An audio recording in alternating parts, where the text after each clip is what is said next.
Hi welcome back to my channel. ಎಲ್ಲರೂ ಹೇಗಿದ್ದೀರಾ? ಎಲ್ಲ ಚೆನ್ನಾಗಿದ್ದೀರಾ ಅಂತ ಅಂದ್ಕೊತೀನಿ. ಇವತ್ತು ನಾನು ಸ್ವಲ್ಪ ಊರಿಗೆ ಹೋಗೋದಿತ್ತು, ಸೊ ಅದ್ರ ವಿಡಿಯೋ. ಅದಾದಮೇಲೆ ಇವತ್ತು ಟಿಫನ್ಗೆ ಅಂತ ಹೇಳ್ಬಿಟ್ಟು ನಮಗೆ ಬೇರೆ ಮತ್ತು ಮಗನಿಗೆ ಬೇರೆ ಅಂತ ಹೇಳ್ಬಿಟ್ಟು 2 ಟಿಫನ್ ಮಾಡ್ತಿದ್ದೀನಿ. ಅಂದರೆ ಒಂದೇ ಇದರಲ್ಲೇ 2 ಟಿಫನ್ ಆಗೋ ಥರ, ಮಕ್ಕಳಿಗೆ ಇಷ್ಟ ಆಗೋ ಥರ ಮಕ್ಕಳಿಗೆ, ನಮ್ಗೆ ಇಷ್ಟ ಆಗೋ ಥರ ನಮಗೆ. ಸೊ ಏನು ಮಾಡಿದ್ದೀನಿ ಅಂತ ಹೇಳ್ಬಿಟ್ಟು ಹೇಳ್ತಾ ಇದ್ದೀನಿ.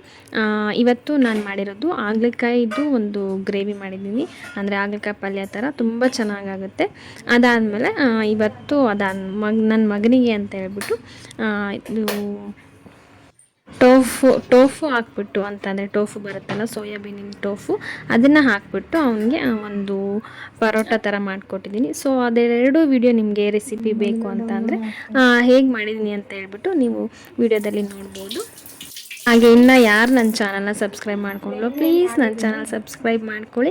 ಹಾಗೆ ನನಗೆ ಸಪೋರ್ಟ್ ಮಾಡಿ ಅಂತ ಹೇಳ್ತಾ ಇದ್ದೀನಿ. ಇವತ್ತು ಏನು ನೆನಾಕಿರೋ ತೋರಿಸಿದ್ನಲ್ಲ, ಇದೇನಪ್ಪ ಅಂತಂದರೆ ಆಲ್ಮೋಸ್ಟ್ ಎಲ್ಲರಿಗೂ ಗೊತ್ತಿರುತ್ತೆ. ಕೆಲವರಿಗೆ ಗೊತ್ತಿಲ್ಲದವ್ರಿಗೆ ಗೊತ್ತಿರಲ್ಲ. ಕೆಲವರಿಗೆ ಇದು ಹೊಸ್ದಾಗಿ ನೋಡೋರಿಗೆ, ಇವಾಗಿನ ಜನ್ರೇಷನ್ ಅವ್ರಿಗೆ ಇದೆಲ್ಲ ಅಷ್ಟೊಂದೇನು ಅನಿಸಲ್ಲ.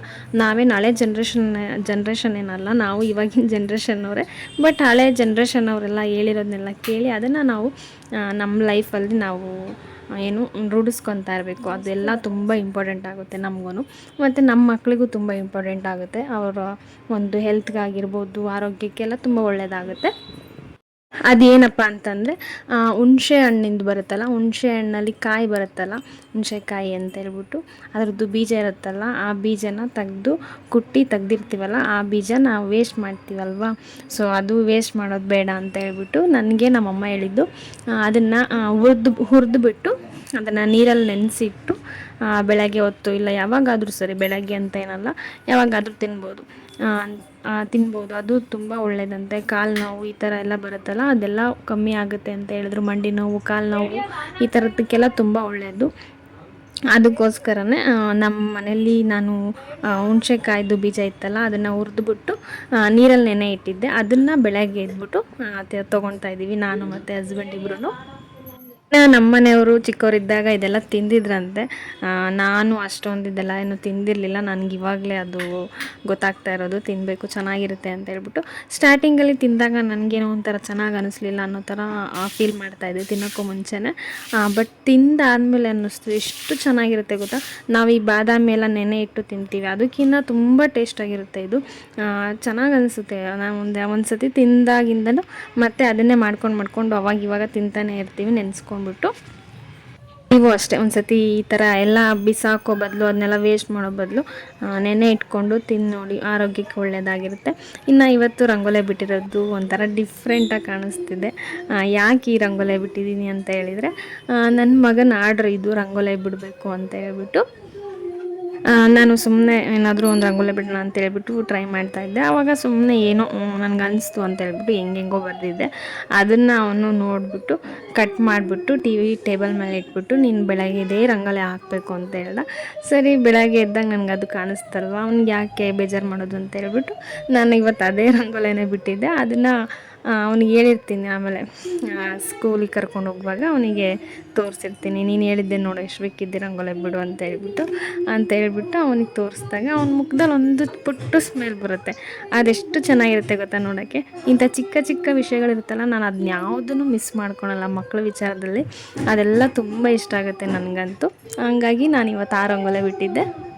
ಇವಾಗ ನಾನು ಸ್ವಲ್ಪ ಬೆಳಗ್ಗೆ ಹೊತ್ತು ಏನು ನನ್ನ ಡೈಲಿ ರೂಟೀನ್ ಇರುತ್ತಲ್ಲ, ನಾನು ಅದನ್ನೆಲ್ಲ ಸ್ವಲ್ಪ ಚೇಂಜ್ ಮಾಡಿಬಿಟ್ಟಿದ್ದೀನಿ.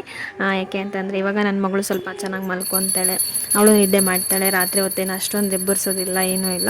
ಇನ್ನು ಅವಳು ಸ್ವಲ್ಪ ಚೆನ್ನಾಗಿ ನಿದ್ದೆ ಮಾಡ್ತಾಳೆ, ಅಷ್ಟೊಂದು ಗಲಾಟೆ ಅಂತ ಅನ್ಸಲ್ವಲ್ಲ. ಹಂಗಾಗಿ ನಾನು ಬೆಳಗ್ಗೆ ಹೊತ್ತೊಂದು ರೂಟೀನ್ ಏನಿದೆ ಅದನ್ನು ಫುಲ್ ಚೇಂಜ್ ಮಾಡ್ಕೊಂಡಿದ್ದೀನಿ. ಏನಪ್ಪ ಅಂತಂದರೆ ಬೆಳಗ್ಗೆ ಎದ್ದ ತಕ್ಷಣ ಫಸ್ಟು ಎಲ್ಲ ಕ್ಲೀನ್ ಮಾಡಿ, ನೆಲ ಒರೆಸಿ ಸ್ನಾನ ಮಾಡಿ ಪೂಜೆ ಮುಗಿಸ್ಬಿಡೋದು. ಸೊ ಇದು ಒಂದು ಕೆಲಸನ ನಾನು ಫಸ್ಟು ಮುಗಿಸ್ಬಿಟ್ರೆ ನನಗೆ ಆರಾಮ್ ಅನಿಸುತ್ತೆ. ಅಂತ ಹೇಳ್ಬಿಟ್ಟು ಫಸ್ಟ್ ನಾನು ಇದನ್ನೇ ಮುಗಿಸೋದು. ಎಷ್ಟು ಒಂಥರ ಮೈಂಡ್ ರಿಲ್ಯಾಕ್ಸ್ ಆಗಿರುತ್ತೆ ಅಂದರೆ ಬೆಳಗ್ಗೆ ಹೊತ್ತು ಪೂಜೆ ಮಾಡಿಬಿಟ್ರೆ ಅಷ್ಟು ಒಂಥರ ಚೆನ್ನಾಗಿ ಅನಿಸುತ್ತೆ. ಇನ್ನು ಪೂಜೆ ಎಲ್ಲ ಮುಗಿಸ್ಕೊಂಡಿದ್ದಾದಮೇಲೆ ನಾನು ಟಿಫನ್ ಮಾಡೋಕ್ಕೆ ರೆಡಿ ಮಾಡ್ಕೊತೀನಿ. ಅಂದರೆ ಫಸ್ಟೇ ಎಲ್ಲ ಟಿಫನ್ ಏನು ಮಾಡಬೇಕು ಅಂತ ನೆನ್ಪಿಟ್ಕೊಂಡಿರ್ತೀವಲ್ವ, ಹಂಗಾಗಿ ಬೆಳಗ್ಗೆ ಅದು ಯೋಚನೆ ಮಾಡೋ ಅಷ್ಟೊಂದು ಟೆನ್ಷನ್ನು ಇರಲ್ಲ, ಟೈಮು ತೊಗೊಳ್ಳೋದಿಲ್ಲ. ಫಸ್ಟೇ ಯೋಚನೆ ಮಾಡಿರ್ತೀವಲ್ಲ, ಹಂಗಾಗಿ ಬೆಳಗ್ಗೆ ಎದ್ದ ತಕ್ಷಣ ಈ ಕೆಲಸ ಮುಗಿಸ್ಕೊಂಡ್ರೆ ಫಸ್ಟು ನನಗೆ ರಿಲ್ಯಾಕ್ಸ್ ಆಗುತ್ತೆ. ಅದಾದಮೇಲೆ ಏನು ಟಿಫನ್ ಏನು ಮಾಡಬೇಕು ಅದ್ರ ಕಡೆ ಗಮನ ಕೊಡ್ತಿರ್ತೀನಿ.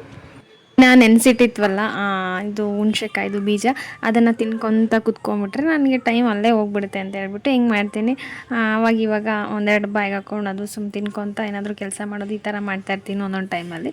ಇನ್ನು ಅದನ್ನೇ ಕುತ್ಕೊಂಡು ಅದನ್ನೇ ಒಂದು ಸ್ವಲ್ಪ ತಿನ್ಕೊತ ಕುತ್ಕೊಂಡ್ರೆ ಮುಂದಿನ ಕೆಲಸ ಅಂತೂ ಮುಗಿಯೋದೇ ಇಲ್ಲ. ಅದಕ್ಕೆ ಒಂದು ಸ್ವಲ್ಪ ಒಂದೆರಡು ಮೂರು ಸತಿ ತೊಗೊಂಡು ಬಾಯಿಗೆ ಹಾಕ್ಕೊಂಡ್ಬಿಟ್ರೆ ಸುಮ್ಮನೆ ತಿನ್ಕೊತ ಕೆಲಸ ಮಾಡ್ಕೊಬೋದು ಅಂತ ಹೇಳ್ಬಿಟ್ಟು ಕೆಲಸ ಮಾಡ್ಕೊತಾ ಇರ್ತೀನಿ. ಇವತ್ತು ಚಪಾತಿ ಮಾಡ್ಕೊಳಕ್ಕೆ ಜಾಸ್ತಿ ಹಿಟ್ಟು ಹಾಕ್ಕೊಂಡು ಕಲಿಸ್ಕೊತಾ ಇದ್ದೀನಿ.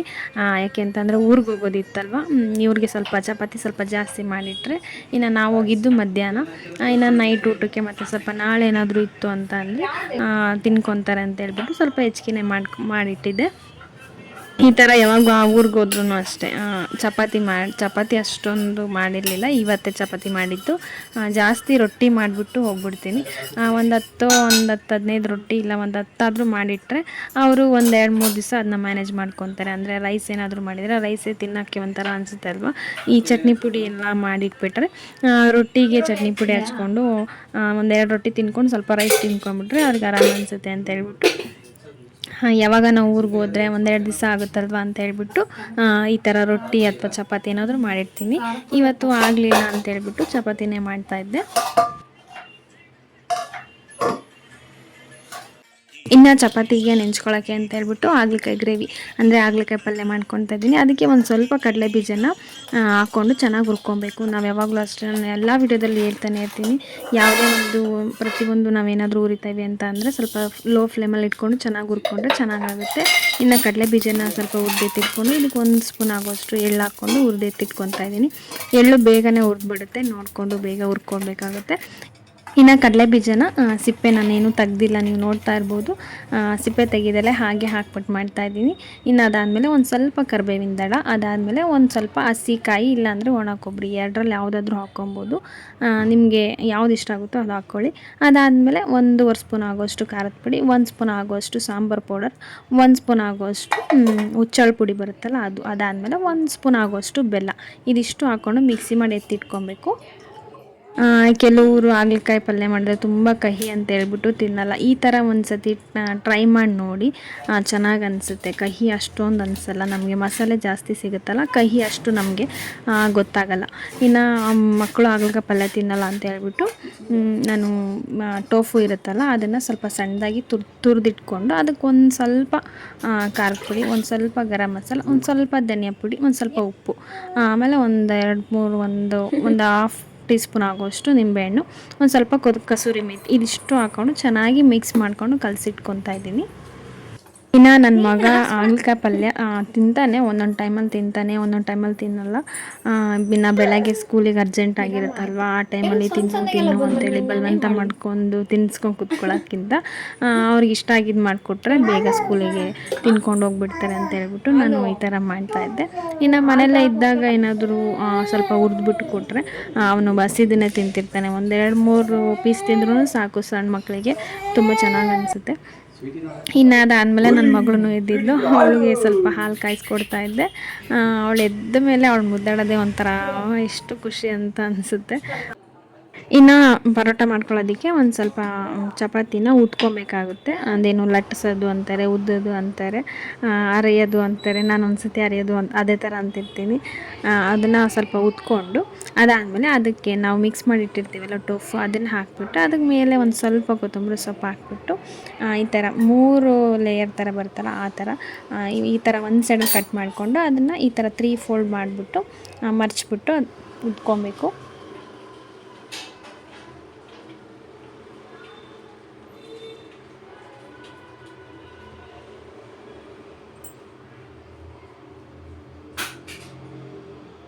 ಈ ಇದೇ ಥರ ನಾನು ಮಗನಿಗೆ ಬಾಕ್ಸಿಗೆ ಅಂತ ಹೇಳ್ಬಿಟ್ಟು ಮತ್ತು ಮಗಳಿಗೆ ಅಂತ ಹೇಳ್ಬಿಟ್ಟು ಒಂದು 3-4 ಮಾಡಿಟ್ಕೊಂಡೆ.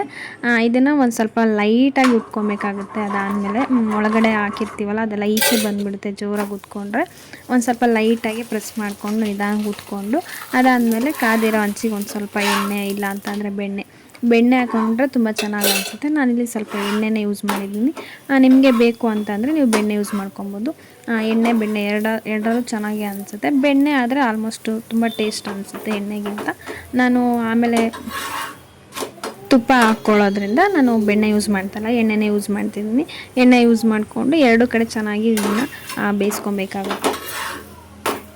ಮಕ್ಕಳಿಗೆ ಬೇಗ ಅರ್ಜೆಂಟಿಗೆ ಆಗಲ್ಲ ಅಂತ ಅಂದರೆ ಏನು ಮಾಡಬೇಕು ಅಂತ ಗೊತ್ತಾಗಲ್ಲ ಅಲ್ವ ಅನ್ನೋ ಟೈಮಲ್ಲಿ ಈ ಥರ ಒಂದೊಂದು ಐಡಿಯಾ ಬರುತ್ತೆ. ಆವಾಗ ಈ ಥರ ಒಂದು ಮಾಡಿಕೊಟ್ರೆ ಮಕ್ಕಳು ಇಷ್ಟಪಟ್ಟು ತಿಂತಾರೆ. ಹಾಗೆ ಬಾಕ್ಸ್ ಕೂಡ ಖಾಲಿ ಮಾಡ್ಕೊಂಡು ಬರ್ತಾರೆ. ನನ್ನ ಮಗ ಅಂತೂ ಯಾವತ್ತೂ ಏನು ಬಾಕ್ಸ್ ಖಾಲಿ ಮಾಡ್ಕೊಂಡಂಗೆ ಹಂಗೆ ಬರೋದೇ ಇಲ್ಲ. ಅಂದರೆ ಬಾಕ್ಸ್ ಖಾಲಿ ಮಾಡಿಕೊಂಡೇ ಬರ್ತಾನೆ ಯಾವಾಗ್ಲೂ. ಹಂಗೆ ತೊಗೊಂಡು ಯಾವತ್ತೂ ಬರೋದಿಲ್ಲ. ಅವ್ನಿಗೆ ಇಷ್ಟ ಆಗೋ ಥರ ಒಂದು ಏನಾದರೂ ಮಾಡಿಕೊಟ್ರೆ ಅದನ್ನು ಖಾಲಿ ಮಾಡ್ಕೊಂಡು ಬರ್ತಾನೆ. ಇನ್ನು ಇದು ಸ್ವಲ್ಪ ಎರಡು ಕಡೆ ಬೇಯಿಸ್ಕೊಂಡಿದ್ದಾದಮೇಲೆ ಒಂದು ಸ್ವಲ್ಪ ತುಪ್ಪ ಹಾಕಿ ಇದನ್ನು ತಿನ್ನಕ್ಕೆ ಕೊಡ್ತಾಯಿದ್ದೀನಿ ಅವ್ರಿಗೆ.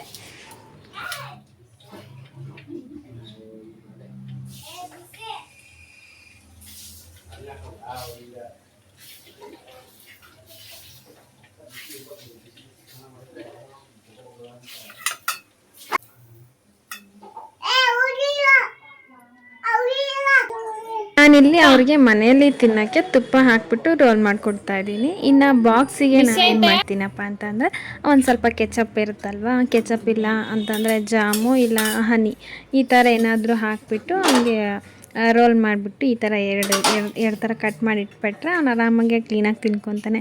ಈಗ ನಾವು ದೊಡ್ಡವರ ಅಂತಂದರೆ ಪಲ್ಯ ಎಲ್ಲ ಹಚ್ಕೊಂಡು ತಿನ್ನೋಕೆ ಈಸಿ ಆಗುತ್ತೆ, ತಿಂದ್ಬಿಡ್ತೀವಿ. ಮುಂಚೆ ಎಲ್ಲ ಅವಾಗೆಲ್ಲ ಹೆಂಗಿತ್ತು ಅಂತಂದರೆ ಚಿಕ್ಕ ಮಕ್ಕಳಿಗೆ ಅಲ್ಲೇ ಸ್ಕೂಲಲ್ಲಿ ಅಂಗನವಾಡಿಲೇ ಆಗಿರ್ಬೋದು, ಸ್ಕೂಲ್ಗಳಲ್ಲಾಗಿರ್ಬೋದು ಅವರೇ ಊಟ ಕೊಡೋರು. ಅಲ್ಲೆಲ್ಲ ಅನ್ನ ಸಾಂಬಾರು ಆ ಥರ ಕೊಡೋರು, ತಿನ್ಕೊಂಬಿಡೋರು. ಈ ಥರ ನಾವು ಹಿಂಗೆ ಚಪಾತಿ ಎಲ್ಲ ಕೊಟ್ಟು ಕಳಿಸ್ಬೇಕು ಅಂತಂದರೆ ಈ ಥರ ಅವ್ರಿಗೆ ಈಸಿ ಆಗೋ ಥರ ಮಾಡಿಕೊಟ್ರೆ ತಿನ್ಕೊಂಡು ಬರ್ತಾರೆ. ಇನ್ನು ಸ್ವಲ್ಪ ದೊಡ್ಡವ್ರು ಆಗ್ತಾ ನಮಗೆ ನಾವು ಯಾವ ಥರ ತಿಂತೀವೋ ಅದೇ ಥರನೇ ಅವ್ರಿಗೂ ಮಾಡ್ಕೊಡ್ಬೋದು. ಇವಾಗ ಚಿಕ್ಕವರಿರೋದ್ರಿಂದ ಈ ಥರ ಮಾಡಿಕೊಟ್ರೆ ಅವ್ರಿಗೆ ಸ್ವಲ್ಪ ಇಂಟ್ರೆಸ್ಟಾಗಿ ತಿಂತಾರೆ. ಹಾಗೆ ಬೇಗ ಅಲ್ಲಿ ಬೇಗ ಟಿಫನ್ನು ಮಾಡ್ಕೊತಾರೆ. ಮಕ್ಕಳು ಸ್ವಲ್ಪ ತಿನ್ನೋದೇ ಲೇಟು. ಇನ್ನು ಅಂಥದ್ರಲ್ಲಿ ನಾವು ಈ ಚಪಾತಿ ಪಲ್ಯ ಈ ಥರ ಎಲ್ಲ ಇಟ್ಕೊಟ್ಬಿಟ್ರೆ ತಿನ್ಕೊಂಬರೋಕ್ಕೆ ಲೇಟ್ ಮಾಡ್ತಾರೆ ಅಂತ ಹೇಳ್ಬಿಟ್ಟು ಈ ಥರ ಮಾಡಿ ಕಳಿಸ್ತೀನಿ ನಾನು ಯಾವಾಗಲೂ ಚಪಾತಿ ಮಾಡಿದರೆ. ಇನ್ನು ಹಾಗಲಕಾಯಿನ ನನಗೆ ನಮ್ಮ ಮನೆಯವರು ಸ್ವಲ್ಪ ಹುರ್ಕೊಟ್ಟಿದ್ರು. ಚೆನ್ನಾಗಿ ಹುರ್ಕೊಬೇಕು. ಅದನ್ನು ಸ್ವಲ್ಪ ಎಣ್ಣೆ ಹಾಕ್ಕೊಂಡು ಕ್ಲೀನಾಗಿ ಸ್ವಲ್ಪ ಎಣ್ಣೆ ಸ್ವಲ್ಪ ಉಪ್ಪು ಹಾಕ್ಕೊಂಡು ಚೆನ್ನಾಗಿ ಹುರ್ಕೊಬೇಕು. ಅದಾದಮೇಲೆ ಎಣ್ಣೆ ಹಾಕ್ಬಿಟ್ಟು ನಾರ್ಮಲಾಗಿ ನಾವು ಎಣ್ಣೆ ಸಾಸಿವೆ ಜೀರಿಗೆ ಹಾಕಿ ಒಂದು ಈರುಳ್ಳಿ ಸಣ್ಣದಾಗಿ ಹೆಚ್ಚಿರೋ ಈರುಳ್ಳಿ ಹಾಕ್ಬಿಟ್ಟು ಒಂದು ಸ್ವಲ್ಪ ಅರಿಶಿನ ಹಾಕಿ ಚೆನ್ನಾಗಿ ಇದನ್ನು ಫ್ರೈ ಮಾಡ್ಕೊಬೇಕು. ನೋಡಿ ಈ ಥರ ಹಾಗಲಕಾಯಿ ಸಣ್ಣದಾಗಿ ಹೆಚ್ಕೊಂಡು ಇದನ್ನು ಹುರಿದೆತ್ತಿಟ್ಕೊಂಡಿರೋದು ತೋರಿಸ್ತಾ ಇದ್ದೀನಿ. ಹುರಿದಿರೋದು ಇಲ್ಲಿ ಸ್ಕಿಪ್ ಆಗಿದೆ ವಿಡಿಯೋ, ಹಂಗಾಗಿ ನಾನು ಅದನ್ನು ಹಾಕಿಲ್ಲ ಇಲ್ಲಿ. ಇನ್ನು ಸ್ವಲ್ಪ ಚೆನ್ನಾಗಿ ಸಣ್ಣದಾಗಿ ಹೆಚ್ಕೊಂಡು ಹುರಿದು ಇದನ್ನು ಅದು ಬಾಣಲಿಗೆ ಹಾಕಿಬಿಟ್ಟು ಸ್ವಲ್ಪ ಚೆನ್ನಾಗಿ ಹುರ್ಕೊಂಡಿದ್ದಾದಮೇಲೆ ಇದನ್ನು ಒಂದು ಸ್ವಲ್ಪ ನೀರು ಇದಕ್ಕೆ ಹಾಕ್ಕೊಬೇಕು. ಜಾಸ್ತಿ ಏನು ನೀರು ಹಾಕ್ಕೊಬಾರ್ದು. ಒಂದು ಸ್ವಲ್ಪ ಉಪ್ಪು ಹಾಕಿ ಸ್ವಲ್ಪ ನೀರು ಹಾಕಿ ಮುಚ್ಚಿಟ್ಕೊಂಡ್ರೆ ಒಂದು ಸ್ವಲ್ಪ ಚೆನ್ನಾಗಿ ಬೇಯುತ್ತೆ. ನಾವು ಆಲ್ರೆಡಿ ಫಸ್ಟೇ ಹುರಿದಿರ್ತೀವಲ್ವ, ಅಷ್ಟೊಂದು ಬೇಯೋ ಅಗತ್ಯ ಇರೋಲ್ಲ. ಒಂದು ಸ್ವಲ್ಪ ಹೊತ್ತು ಮುಚ್ಚಿಟ್ಕೊಂಡ್ರೆ ಬೆಂದ್ಬಿಡುತ್ತೆ. ಅದಾದಮೇಲೆ ನಾವು ಫಸ್ಟಿಗೆ ತೋರಿಸಿದ್ದೆ ಅಲ್ವ ನಾನು ಮಸಾಲೆ ರುಬ್ಕೊಬೇಕು ಅಂತ ಹೇಳ್ಬಿಟ್ಟು ಆ ಮಸಾಲೆನ ನಾನು ಇದಕ್ಕೆ ಹಾಕ್ಬಿಟ್ಟು ಮಿಕ್ಸ್ ಮಾಡ್ಕೊತಾ ಇದ್ದೀನಿ. ಅದರ ಹಸಿ ವಾಸನೆ ಎಲ್ಲ ಹೋಗೋ ತನಕ ಸ್ವಲ್ಪ ಚೆನ್ನಾಗಿ ಮಿಕ್ಸ್ ಮಾಡ್ಕೊಬೇಕು. ಇನ್ನು ಅದಾದಮೇಲೆ ಉಳಿದಿರೋವಂತಹ ಒಂದು ಸ್ವಲ್ಪ ಜಾರಲ್ಲಿ ಇರುತ್ತಲ್ವ ಅದಕ್ಕೆಲ್ಲ ಒಂದು ಸ್ವಲ್ಪ ನೀರು ಹಾಕಿಬಿಟ್ಟು ಅದನ್ನು ನೀಟಾಗಿ ಮಿಕ್ಸ್ ಹಾಕ್ಕೊಂಡು ಚೆನ್ನಾಗಿ ಫ್ರೈ ಮಾಡಿಕೊಂಡು ಒಂದು ಸ್ವಲ್ಪ ಹೊತ್ತು ಮುಚ್ಚಿಬಿಟ್ಟು ಬೇಯಿಸ್ಕೊಂಡ್ರೆ ಹಾಗಲಕಾಯಿ ಗ್ರೇವಿ ರೆಡಿ ಆಗೋಗ್ಬಿಡುತ್ತೆ. ಹಾಗಲಕಾಯಿ ಪಲ್ಯ ಗ್ರೇವಿ ಏನಾದರೂ ಹೇಳ್ಬೋದು, ನಮ್ಗೆ ಯಾವ್ದು ಇಷ್ಟ ಬರುತ್ತೋ ಅದನ್ನ ಹೇಳ್ಬೋದು. ನಾವು ಇದೇ ಹೇಳಬೇಕು ಅಂತ ಏನಿರಲ್ಲ. ನಮ್ಮನೇಲಿ ನಾವೆಲ್ಲ ಹಾಗಲಕಾಯಿ ಪಲ್ಯ ಅಂತ, ಇವಾಗೆಲ್ಲ ಹೊಸ್ದಾಗಿ ಏನಾದ್ರು ಗ್ರೇವಿ ಥರ ಇದ್ದರೆ ಅದಕ್ಕೆ ಗ್ರೇವಿ ಅಂತ ಹೇಳ್ತಾ ಇರ್ತಾರೆ. ಏನು ಹೊಸ್ದಾಗಿ ಬರೋದನ್ನು ನಾವು ಯೂಸ್ ಮಾಡ್ಕೊತಾ ಇದ್ದರೆ ಅದು ಹೊಸಬ್ರಿಗೆ ಅಡ್ಜಸ್ಟ್ ಆಗುತ್ತೆ, ಹಳೇದು ಯೂಸ್ ಮಾಡಿದರೆ ಹಳೊಬ್ರಿಗೆ ಅಡ್ಜಸ್ಟ್ ಆಗುತ್ತೆ ಅಷ್ಟೇ. ಹೊಸ ಟ್ರೆಂಡಿಂಗ್ ಇರೋರು ಹೊಸ ಥರ ಕೇಳ್ತಾ ಇರ್ತಾರೆ, ಆ ಥರ ಅಷ್ಟೇ. ಇನ್ನು ಅದಾದಮೇಲೆ ಹುಣಸೆ ಹುಳಿ ಹಾಕ್ಕೊಬೇಕು. ಒಂದು ಸ್ವಲ್ಪ ಅದಕ್ಕೆ ನೋಡ್ಕೊಳ್ಳಿ, ನಿಮ್ಗೆ ಎಷ್ಟು ಬೇಕಾಗುತ್ತೋ ಅಷ್ಟು ಹುಣಸೆ ಹುಳಿ ತೊಗೊಂಡು ಅದಕ್ಕೆ ಹುಣಸೆ ಹಣ್ಣು ನೆಂಟ್ಕೊಂಡು ಒಂದು ಸ್ವಲ್ಪ ನೀರು ಹಾಕ್ಕೊಂಡು, ಜಾಸ್ತಿ ನೀರು ಹಾಕ್ಕೊಳೋದು ಬೇಡ, ಒಂದು ಮೀಡಿಯಮ್ ಲೆವೆಲಲ್ಲಿ ನೀರು ಹಾಕ್ಕೊಂಡು ಸ್ವಲ್ಪ ಚೆನ್ನಾಗಿ ಮಿಕ್ಸ್ ಮಾಡಿಕೊಂಡು ಲಾಸ್ಟಲ್ಲಿ ಸ್ವಲ್ಪ ಕೊತ್ತಂಬರಿ ಸೊಪ್ಪು ಹಾಕ್ಬಿಟ್ರೆ ಹಾಗಲಕಾಯಿ ಪಲ್ಯ ರೆಡಿ ಆಗೋಗ್ಬಿಡುತ್ತೆ. ಏನಮ್ಮ ಏನು ಹಾಡು ಹಾಕಿದಾರ, ಡ್ಯಾನ್ಸ್ ಮಾಡ್ಬೇಕಾ, ಮಾಡು. ಇನ್ನು ಒಂದು ಸ್ವಲ್ಪ ಉಪ್ಪು ಕಮ್ಮಿ ಆಗಿತ್ತು ಅಂತ ಹೇಳ್ಬಿಟ್ಟು ಟೇಸ್ಟ್ ನೋಡಿಬಿಟ್ಟು ಒಂದು ಸ್ವಲ್ಪ ಉಪ್ಪು ಹಾಕಿ ಮಿಕ್ಸ್ ಮಾಡಿ ಎತ್ತಿಟ್ಕೊತಾ ಇದ್ದೆ. ಏನೋ ಅದಾದಮೇಲೆ ಸಾಂಗ್ ಕೇಳಿಕೊಂಡು ಚಪಾತಿ ಮಾಡೋಣ ಅಂತ ಹೇಳ್ಬಿಟ್ಟು ಸಾಂಗ್ ಹಾಕಿದ್ರು ಅವರು. ಸಾಂಗ್ ಕೇಳೋದಿದೆಯಲ್ಲ ತುಂಬ ಇಷ್ಟ ಆಗುತ್ತೆ. ಸಾಂಗ್ ಕೇಳ್ಕೊತ ಅಡುಗೆ ಮಾಡೋದಾಗಿರ್ಬೋದು, ಏನಾದರೂ ಕೆಲಸ ಮಾಡೋದಾಗಿರ್ಬೋದು ತುಂಬ ಇಷ್ಟ ಆಗುತ್ತೆ. ಆಲ್ಮೋಸ್ಟ್ ಹೆಣ್ಣು ಮಕ್ಕಳಿಗೆ ಒಂದೆಷ್ಟು ಹೆಣ್ಮಕ್ಳಿಗೆ ಈ ಥರದ್ದು ಇಷ್ಟ ಆಗ್ತಾ ಇರುತ್ತೆ. 90% ಸಾಂಗ್ ಕೇಳ್ಕೊಂಡು ಕೆಲಸ ಮಾಡೋದಾಗಿರ್ಬೋದು ಇದೆಲ್ಲ ತುಂಬ ಇಷ್ಟಪಡ್ತಿರ್ತಾರೆ. ನಾನು ಅಷ್ಟೇ ಅದೇ ಥರ ಸಾಂಗ್ ಕೇಳ್ಕೊಳ್ಳೋದು, ಒಂಥರ ಡ್ಯಾನ್ಸ್ ಮಾಡ್ಕೊಂಡು ಏನಾದರೂ ಮಾಡೋದು ಅದೆಲ್ಲ ತುಂಬ ಇಷ್ಟ ಆಗ್ತಾ ಇರುತ್ತೆ. ನಾನು ಯಾವುದೋ ಒಂದು ಬುಕ್ಕಲ್ಲಿ ಓದಿದ್ದೆ, ನ್ಯೂಸ್ ಪೇಪರ್ನಲ್ಲಿ, ಸಾಂಗ್ ಕೇಳೋದ್ರಿಂದ ನಮ್ಮ ಮೈಂಡಲ್ಲಿ ಅದು ನೆನಪಾಗ್ತಲ್ಲ ನನಗೆ ಅದೇನು ಅಂತ ಹೆಸರು, ನಮ್ಮ ಬಾಡಿನಲ್ಲಿ ಅದು ಒಂದೇನೋ ಇದಿರುತ್ತೆ ಅಂತೆ, ಅದು ರಿಲೀಸ್ ಆಗ್ತಾ ಇರುತ್ತಂತೆ. ಈ ಥರ ಸಾಂಗ್ ಕೇಳೋದ್ರಿಂದ ನಮ್ಮ ಮೈಂಡ್ಗೂ ರಿಲ್ಯಾಕ್ಸ್ ಆಗುತ್ತೆ ಅಂತ ನಾನು ಒಂದು ಬುಕ್ಕಲ್ಲಿ ಓದಿದ್ದೆ, ಅಂದರೆ ನ್ಯೂಸ್ ಪೇಪರ್ನಲ್ಲಿ ನಾನು ಓದಿದ್ದೆ ಅದನ್ನು. ಅದು ಆ್ಯಕ್ಚುಲಿ ನಿಜಾನೇ. ನಾವು ಎಷ್ಟೋ ಒಂದು ಟೆನ್ಷನ್ ಆಗಿರ್ಬೋದು, ಯೋಚನೆ ಮಾಡ್ಕೊತಾ ಇರ್ತೀವಿ, ಅದನ್ನೆಲ್ಲನೂ ತೆಗಿಬೇಕು ಅಂತಂದರೆ ಅದಕ್ಕೊಂದೇ ಮದ್ದು ಸಾಂಗ್ ಕೇಳೋದು. ಮನೇಲಿ ಮಕ್ಕಳಿದ್ರಪ್ಪ ಅಂತಂದರೆ ಮಕ್ಕಳು ನೋಡ್ತಾ ಎಲ್ಲ ಮರಿತೀವಿ. ಅದೇ ಥರನೇ ಒಂದು ಸಾಂಗು ಕೇಳ್ಕೊತಾ ಇದ್ದರೆ ಎಲ್ಲ ಮರ್ತೋಗ್ಬಿಡ್ತೀವಿ. ಎಷ್ಟೊಂದು ರಿಲ್ಯಾಕ್ಸ್ ಆಗ್ತಾ ಇರುತ್ತೆ. ಇನ್ನು ನನ್ನ ಮಗಳು ನೋಡಿ, ಅವಳು ಆಟ ಆಡೋದು, ಅವಳು ಮಾಡೋದು, ಅವಳನ್ನ ನೋಡೋದೇ ಒಂಥರ ಚೆನ್ನಾಗಿ ಅನಿಸುತ್ತೆ. ಮಧ್ಯೆ ಗ್ಯಾಪಲ್ಲಿ ಏನೇನೋ ಮಾಡ್ತಾ ಇರ್ತಾರೆ. ಇನ್ನು ಚಪಾತಿ ಮಾಡೋದು ಸ್ವಲ್ಪ ಜಾಸ್ತಿನೇ ಇತ್ತಲ್ವ, ಒಂದು 20-25 ಚಪಾತಿ ಮಾಡ್ಕೊಂಡಿದ್ದು ನಮಗೆ ತಿನ್ನೋಕ್ಕೆ ಮತ್ತು ಅವ್ರಿಗೆ ಬಾಕ್ಸ್ಗೆ ಮತ್ತು ಉಳಿದ್ರೆ ಮತ್ತು ಅವ್ರಿಗೆ ನೈಟು ಮತ್ತು ಬೆಳಗ್ಗೆ ಏನಾದರೂ ಇರಲಿ ತಿನ್ನೋದಕ್ಕೆ ಅಂತ ಹೇಳ್ಬಿಟ್ಟು ಮಕ್ಕಳಿಗೆ, ನಮಗೆ ತಿನ್ನೋಕ್ಕೆ ಮತ್ತು ಬಾಕ್ಸ್ಗೆ ಇಷ್ಟು ಸೇರಿ ಜಾಸ್ತಿ ಒಂದು 20-25 ಚಪಾತಿ ಏನೋ ಆಗಿತ್ತು. ಹಂಗೆ ಬರಲ್ಲ, ಎಲ್ಲ ಮಿಕ್ಸ್ ಮಾಡಿಬಿಡ್ರಿ ಬುರ್ಜಿ ಥರ. ಹಂಗೆ ಬರಲ್ಲ, ಅದು ಬುರ್ಜಿ ಥರ ಮಿಕ್ಸ್ ಮಾಡಿಬಿಡು ಪಲ್ಯ ಹಾಕ್ಕೊಂಡು ತಿನ್ನೋಕ್ಕೆ. ಹಂಗೆ ಸ್ವಲ್ಪ ಉಪ್ಪು ಹಾಕ, ಇನ್ನೊಂದು ಚೂರು.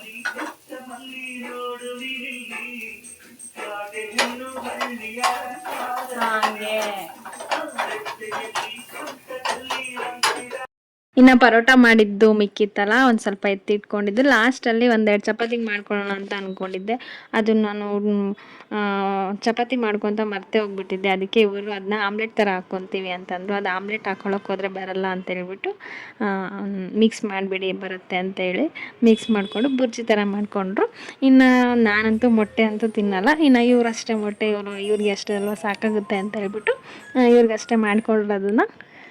ಈ ಥರ ಬೆಳಗ್ಗೆ ಹೊತ್ತು ಸ್ವಲ್ಪ ಕೆಲಸ ಎಲ್ಲ ಮುಗಿಸ್ಕೊಂಡ್ರೆ ನಾವು ಜೊತೆಲಿ ಕೂತ್ಕೊಂಡು ಒಟ್ಟಿಗೆ ಟಿಫನ್ ಮಾಡ್ಕೊಬೋದು. ದೇವ್ರ ಪೂಜೆ ಎಲ್ಲ ಮುಗಿಸ್ಕೊಂಡು ಟಿಫನ್ ಮಾಡ್ತಿರ್ತೀವಲ್ಲ, ಎಷ್ಟೋ ಒಂಥರ ರಿಲ್ಯಾಕ್ಸ್ ಅನಿಸುತ್ತೆ. ಒಂದಷ್ಟು ಕೆಲಸಗಳಿತ್ತಪ್ಪ ಅಂತಂದ್ರೆ ನಾ ಅದು ಮಾಡಬೇಕು ಇದು ಮಾಡಬೇಕು ಅಂತಲೇ ಇರ್ತೀವಿ. ಆದರೂ ಹೆಣ್ಮಕ್ಳಿಗೆ ಏನೇ ಎಷ್ಟೇ ಕೆಲಸ ಮುಗಿಸಿದ್ರು ಇನ್ನು ಕೆಲಸ ಇದ್ದೇ ಇರುತ್ತೆ. ಇನ್ನು ಇದಿಷ್ಟು ಟಿಫನ್ ಎಲ್ಲ ಮಾಡ್ಕೊಂಡಿದ್ದಾದಮೇಲೆ ಊರಿಗೆ ಹೋಗ್ಬೇಕಿತ್ತಲ್ವ, ಊರಿಗೆ ಹೋಗೋಣ ಅಂತ ಹೇಳ್ಬಿಟ್ಟು ರೆಡಿ ಆಗ್ತಾಯಿದ್ದೆ.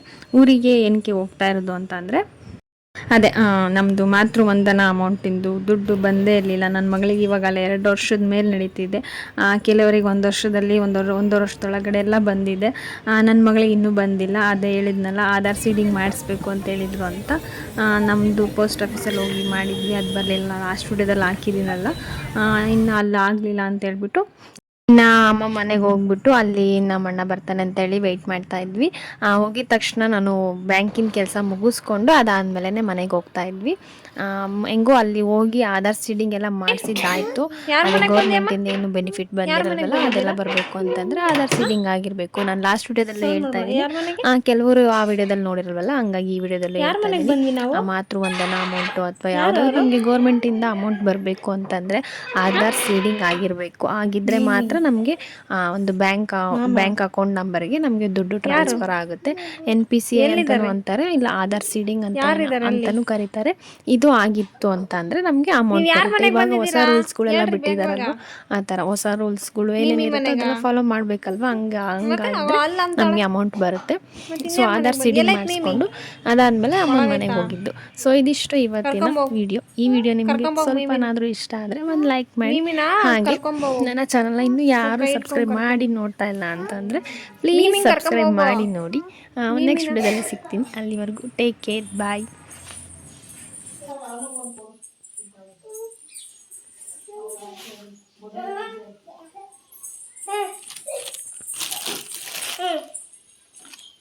ಏನು ಸ್ವೀಟ್ ಅದು? ಹಾಂ, ಬಾಳೆಹಣ್ಣು, ಬನಾನಾ. ಯಾರು ಕೊಟ್ಟರು? ಮೀಮಿ ಕೊಡ್ತಾ? ಶೇಖನ್ ಕೊಟ್ಟ ಮತ್ತೆ ಮೀಮಿಗೆ ಕೊಟ್ಬೋ, ಹೋಗಿ ಶೇಖನ್. ಹ್ಞೂ, ಹೋಗಿ ಶೇಖನ್ ಕೊಟ್ಬೋ. ಶೇಖನ್ ಕೊಡ್ತಾ ಅಂತ ಇಸ್ಕೊಳ್ರಿ. ಬಂದು ನೋಡು. ಕೊಡು ಕೊಡು, ಶೇಖನ್ ಕೊಡು. ಕೊಡ್ತೀನಿ ಅಂದೆಲ್ಲ. ಆ ಶೇಖನ್ ಕೊಡ್ತಾಳಂತ ಇಸ್ಕ.